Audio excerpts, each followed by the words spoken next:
Ang ating topic ngayon ay yung top dressing. Ito yung pinaka-last na pag-apply mo ng fertilizer sa iyong rice paddies. Hi, this is your Yo-Yo Sam. Come on, let's go. Let's bolt. To all lovely ladies and gentlemen, welcome to my channel. Ang ating topic ngayon sa umagang ito ay ilang araw bago ka mag-top dress sa iyong palay.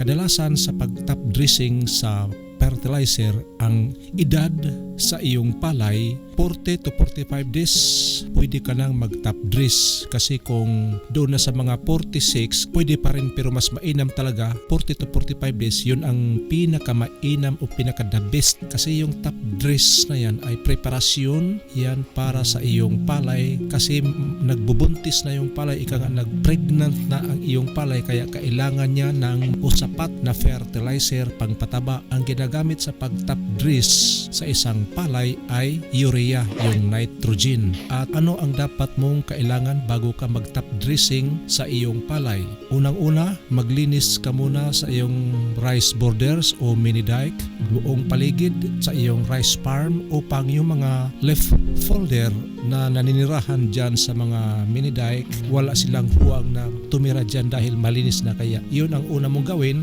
maglinis ka muna bago ka mag-top dressing. Pagkatapos niyan, isara mo yung mga exit at entry points doon sa mga waterways sa iyong rice paddies upang hindi masayang, kasi kung malusaw na siya at tumagos doon sa iyong neighboring farmers, pupunta siya roon, kaya sayang na sayang. Kailangan talaga i-secured mo yung lahat na mga entry at exit para sa tubig. At pagkatapos noon, mga 3 days after, pwede ka nang mag-spray, kasi kung hindi ka mag-spray, malaki kasi ang tendency na yung palay mo, yung dahon mataba at malambot. Yun ang pinaka-iingatan upang hindi mapasukan ng green leaf hoppers, kasi yung green leaf hoppers ay isa siya sa mga salot na insects na nandito sa palayan. Kailangan ka muna mag-spray ka ng para sa mga green leaf hoppers. Pwede yung lanit at may halong padan. Pwede rin yung disease. Mas mainam na yung magpreparasyon kaysa hindi ka magpreparar sa iyong palay. O yan lang ang mga tips ko kung anong araw na pinaka-exact na pag-top dress ng palay. Lahat ng mga palay na mayroon silang 4 months, 3 months, kadalasan talaga dyan ay mag 45 days mag-top dress na sila, lalo na sa 3 months.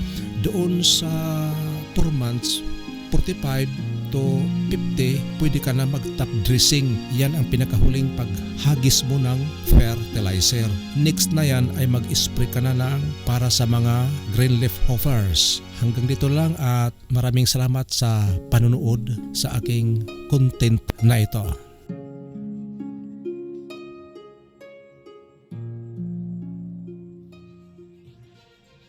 This is your Yo-Yo Sam. See you on my next vlog and God bless us all. Bye-bye.